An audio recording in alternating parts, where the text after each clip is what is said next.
Ya, yang paling sulit kan kalau di situ di sistem grading yang udah dikeluarkan, Betul. grade 5 ada 3 gunung tuh. Leuser yang di Aceh, terus kemudian Trikora di Wamena, sama Kartens Piramid. Pada saat Munas yang pertama itu, jadi berdiri kan Januari, Munas Maret, tuh kan kebentuk pengurus pertama tuh. Nah, saya itu ya Bisa harus nggak sih? dari awal, dari maksudnya dia ya memang punya basic pendakian, udah pasti, terus kemudian dia ikut pendidikan pelatihan dulu, diklat dulu, pelatihan, kemudian magang, nambah pengalaman di industri, punya pengalaman kerja, dia sertifikasi, baru jadi anggota APKI gitu. Jadi bertahap memang. Langkah liar dari negeri penjelajah. Kita ada kehadiran sesosok dari ketua APGI, lalu climber juga mountain guide profesional, yaitu Mas Rahman Muklis. Halo, Halo Mas, apa kabar? alhamdulillah sehat. Oke, nah yang paling pertama pengen kita tahu itu APGI ya. Iya betul. APGI itu apa sih Mas? Ya baik, jadi APGI ini merupakan organisasi profesi yang kita mewadahi para pemandu gunung profesional yang ada di Indonesia. Gitu. Jadi sama kayak misalnya profesi lain ya, contohnya kayak dokter kan punya ada ID, guru-guru ada PGRI gitu, tuh advokat juga ada ya, Peradi misalnya. Nah itu semacam itu. Jadi kita badan hukum legal resmi untuk menaungi para pemandu gunung yang udah profesional di Indonesia. Oke, nah itu kan APGI kadang banyak yang kecilnya nih Mas, kayak APGI itu P-nya itu banyak yang bilang pendaki. Nah itu sering keliru, sering keliru. Betul betul betul. Sering keliru. Tapi Jadi emang memang pemandu. Jadi kita pemandu ya. fokusnya kita di pemandu. Ya pemandu pasti backgroundnya kan latar belakangnya dia pendaki dulu gitu. Nah, sekarang ini kan menjabat sebagai ketua ya, Iya ketua betul. APGI. Dari langkah awal sampai sekarang menjadi ketua APGI Mhm. itu udah gimana caranya gitu bisa sampai ke Oh, situ? oke, iya. Jadi APGI ini berdiri sejak 15 Januari 2016. Mhm. Jadi sudah 9 tahun lebih kita berdiri. Itu dilatar belakangi perkembangan industri wisata yang semakin tinggi, kebutuhan akan profesi pemandu gunung juga tinggi, sehingga waktu itu saya juga bagian dari pendiri. Jadi ada 25 orang pendiri APGI deklarator yang mendeklarasikan pada awal tahun 2016 itu, yaitu macam-macam dari berbagai latar belakang organisasi, latar belakang perusahaan gitu, provider, pecinta alam juga backgroundnya. Nah, kita berkumpul generasi dari yang senior, dari generasi tahun 70-an gitu, 80-an sampai dengan yang 90-an, muda-muda gitu. Itu kita berdirikan. Nah, tujuannya adalah untuk meningkatkan profesionalisme dan juga kompetensi pemandu gunung ini agar mempunyai standar kompetensi, bisa bersaing ya secara nasional dan juga global gitu di internasional. Tuh, nah, jadi saya saat itu bagian dari pendiri juga, dan kemudian pada saat Munas yang pertama itu, jadi berdiri kan Januari, Munas Maret, tuh kan kebentuk pengurus pertama tuh. Nah, saya itu Tahun tahun 2016. 2016. 16 itu menjadi sekjen awalnya. Jadi saya sekjen di periode pertama 2016-18 sekjen, kemudian masuk periode pertama tuh ketuanya Bang Roni, lalu 2019 ganti kepengurusan Mbak Vita ketuanya, lalu itu di situ di Mbak Vita saya 2 tahun sebagai sekjen, kemudian di tahun ketiganya 2021-22 itu ketua harian atau wakil lah istilahnya Oke, gitu. wakil Wakil. ketua. Berarti Baru ada yang masuk perempuan juga ya? ada, perempuan juga ada. Baru masuk yang periode ketiga di Januari 2022. Nah, itu musyawarah nasional. Saya mencalonkan tuh Oh, sebagai ketua umum. Itu saya terpilih 2022 sampai 2025. Dan yang terakhir Januari kemarin kita baru Munas yang keempat. Nah, saya mencalonkan kembali dan masih terpilih gitu untuk sampai tahun ke 2028.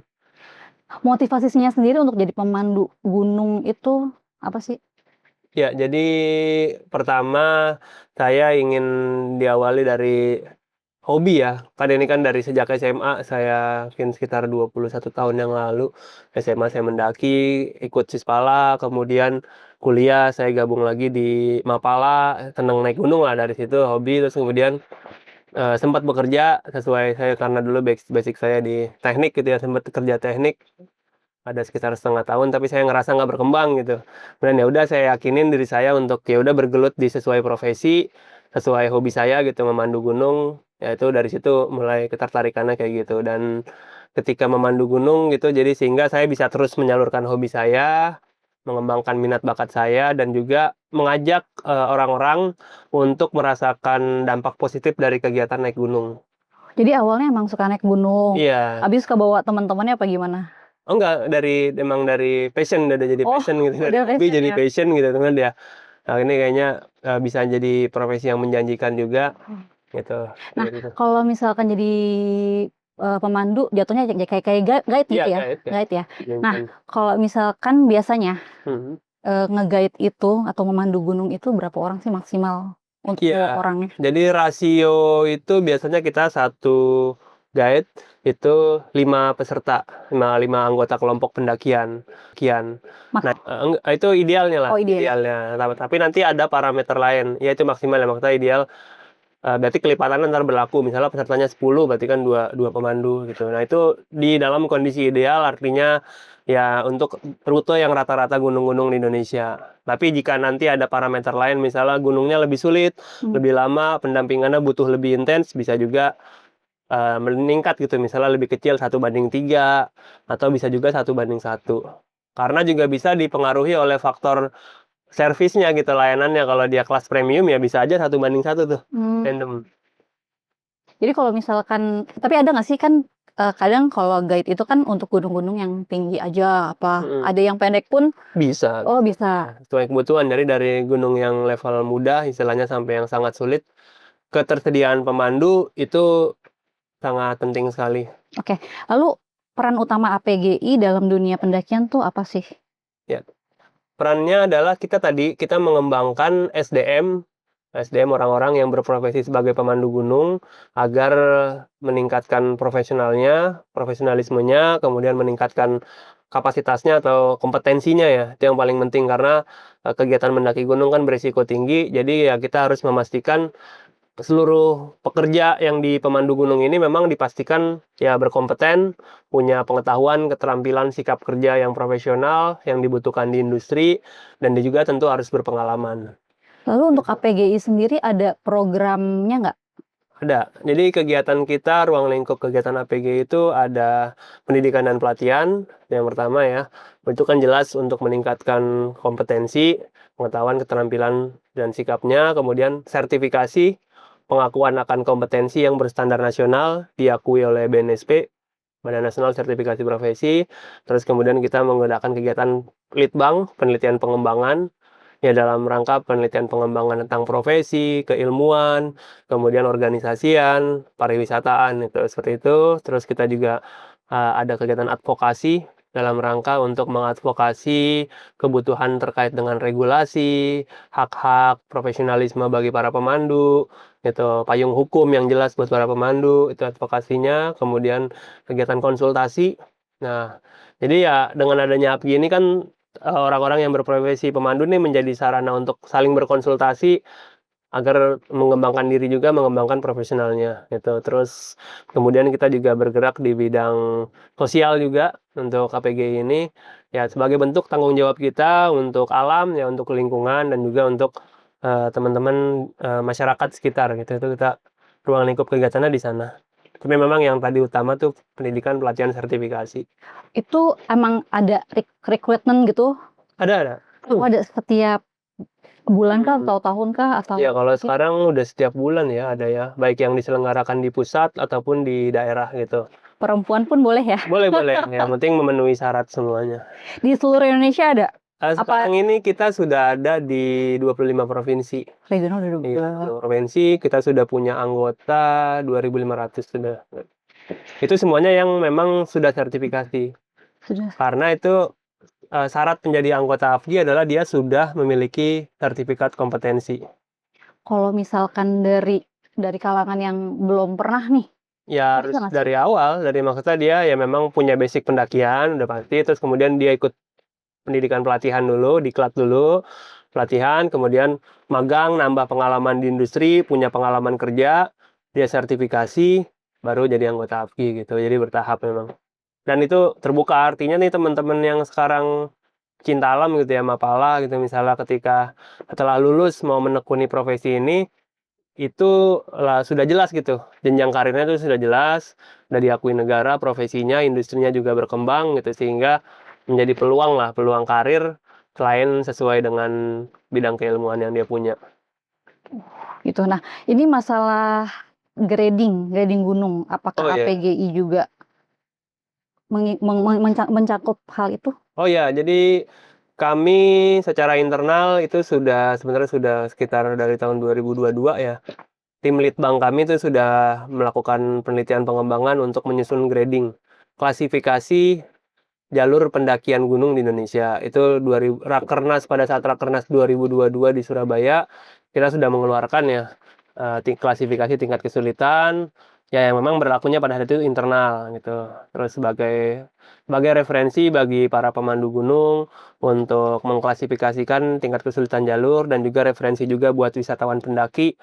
Oh, mana nih yang cocok kalau misalnya pemula di grade 1 misalnya, terus, sangat mudah kan, 2 mudah, 3 menengah, 4 sulit, 5 sangat sulit gitu ya, itu udah mulai kita gunakan.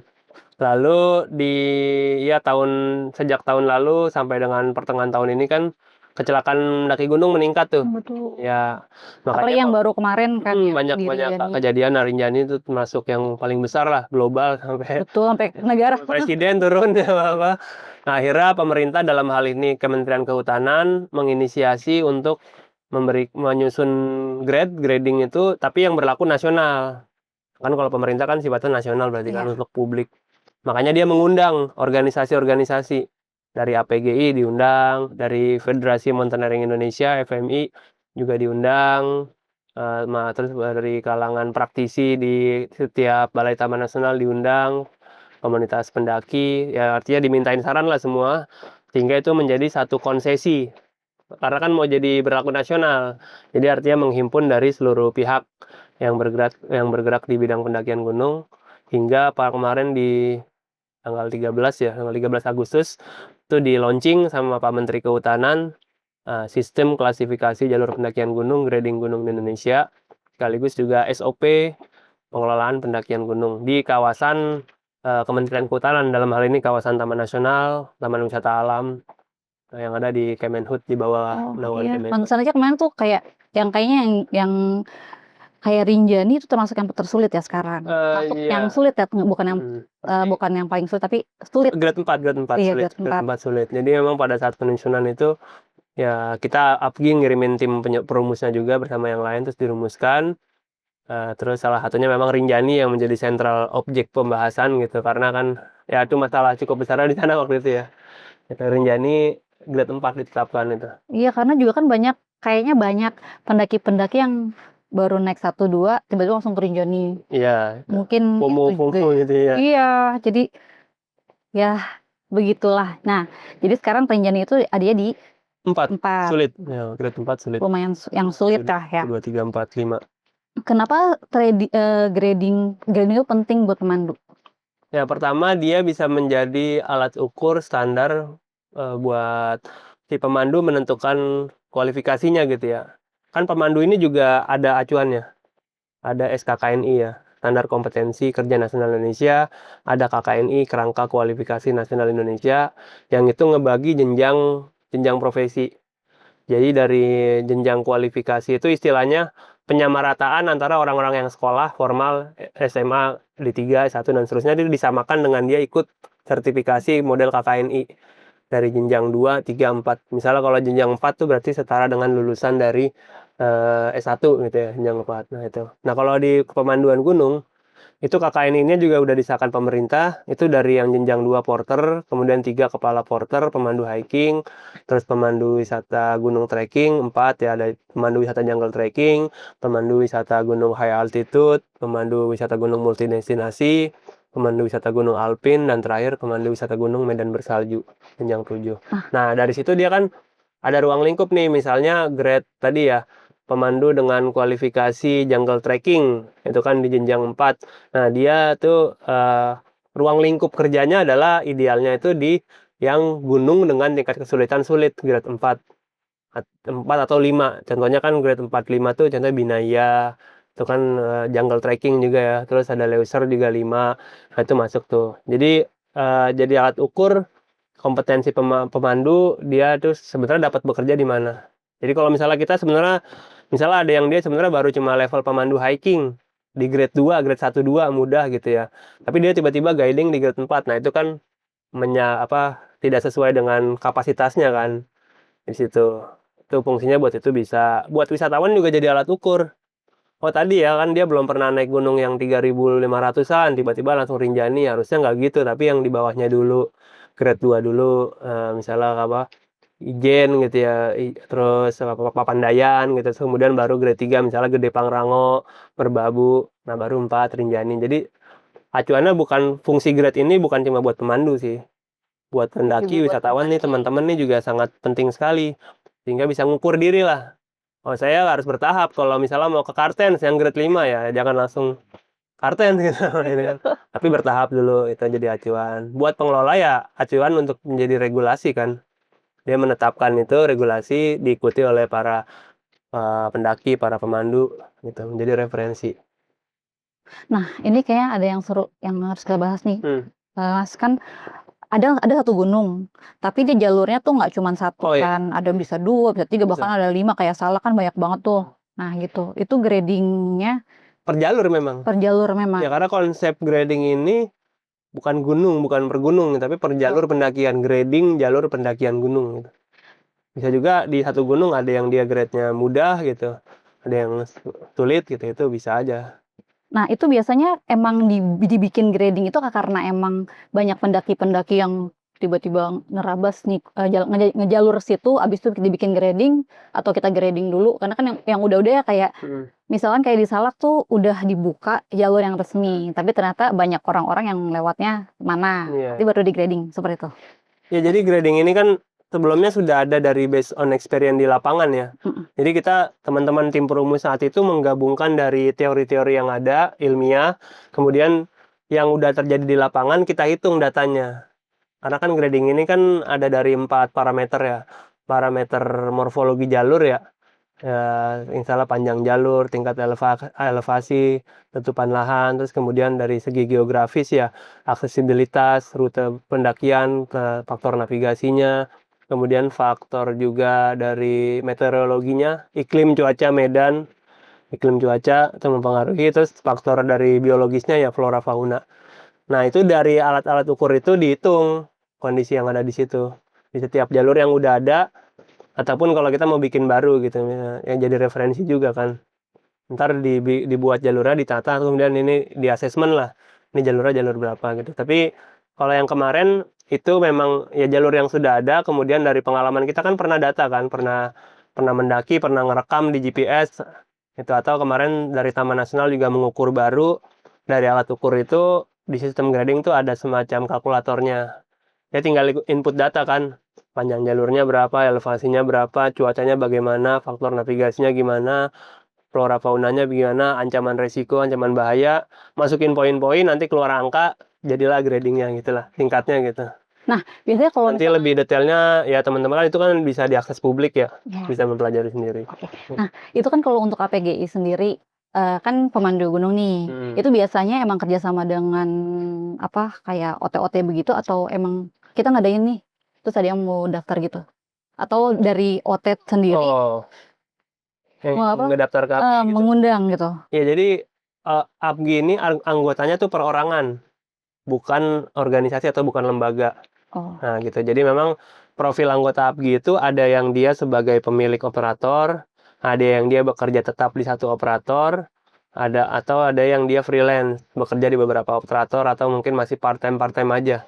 Nah itu profilnya. Jadi ketika kita buka pendaftaran, ya kita open dan kita juga mengundang teman-teman para operator nih agar guide-guide-nya itu ikut tersertifikasi gitu. Jadi kita yang mengundang, mengajak semua teman-teman, baik itu perseorangan ataupun melalui operator untuk ikut pelatihan, ikut sertifikasi, menjadi anggota APGI gitu.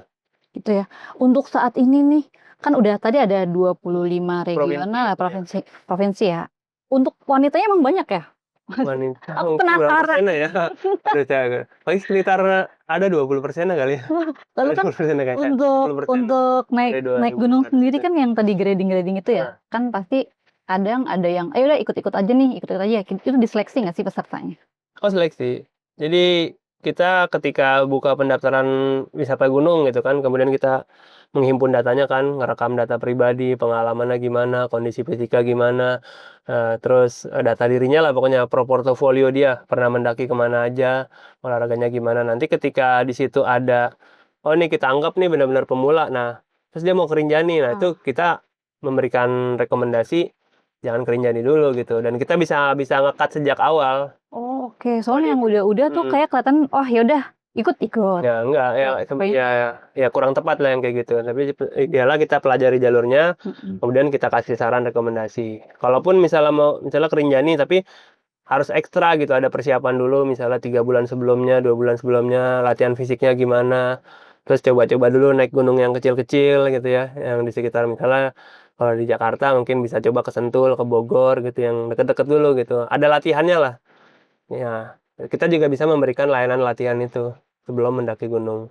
Oh gitu. Jadi Nah, kalau misalkan nih, ini dia mau jadi pemandu gunung, iya tapi dia belum ada basic sama sekali, terus kan datang aja nih, ikut ikut serta, diajarin nggak sih dari nol, iya, kita ada technical meeting dulu. technical meeting? Ada technical meeting dulu, terus kita informasikan mengenai rencana programnya, terus tadi ya kalau misalnya setelah kita mempelajari datanya tuh, oh ini misalnya pemula banget gitu, nah kita ada memberikan edukasi dasar. Pelatihan bisa ketemu langsung materinya, ataupun bisa online gitu, itu. Terus kemudian kalau latihan fisik juga bisa kita atur bareng nih, oh sebulan lagi kita mau naik Gunung Merbabu. Nah kita bikin nih seminggu sekali ketemu, latihan fisik bareng, jogging bareng gitu, itu pernah pernah kita lakuin gitu, untuk yang kondisi tertentu ya, tamu-tamu tertentu. Oke, kalau ini kan ada 25 regional, pernah nggak sih ada acara gitu untuk mengundang Semua. semuanya? Terus kalau misalkan ada yang misalkan ada yang kegiatan nih, Mhm. mau bawa orang gitu, mau nge-guide-in orang ke satu gunung, terus mereka apa harus lapor dulu ke Oh, pusat? oke. Ya jadi kalau pertemuan nasional kita tuh yang rutin adalah pertama Munas, Musyawarah Nasional, itu biasanya sekalian Munas, sekalian Jambore atau camping bareng lah gitu. Nah itu memang Munas, forum tertingginya organisasi yang memang wajib dihadiri oleh anggota seluruhan, setiap 3 tahun sekali. Kalau yang pengurus tuh setahun sekali dia kumpul rakernas gitu. Atau di luar itu ada agenda latihan bareng nasional ataupun beberapa provinsi misalnya Jabar, Banten, DKI itu latihan bareng. Nah, itu bisa juga gitu model-model kayak gitu. Kemudian jika kita kan sesama anggota APKI juga fungsinya bergabung di asosiasi, jadi selain untuk meningkatkan kemampuan, memperluas jejaring. Jadi misalnya saya mau guiding ke Rinjani, nah itu saya kan udah tahu anggota APKI yang di sana siapa. Jadi kita karena udah sama-sama standarnya, jadi sama-sama tahu, kita bisa rekomendasiin. Oh. Dan saya pasti menggunakan mereka sebagai partner guide lokal. Nah, itu udah menjadi kayak tradisi juga ya. Kita saling saling saling berkolaborasi antara anggota gitu. Jadi nggak perlu saya misalnya kalau nyanyi bawa semua alat, bawa ini, ya udah berpartner aja gitu, membuka kerjasama bisnis to bisnis gitu. Itu manfaat lain dari bergabungnya dengan asosiasi. Tambah jejaring, tambah silaturahmi, tambah rezeki gitu, itu otomatis.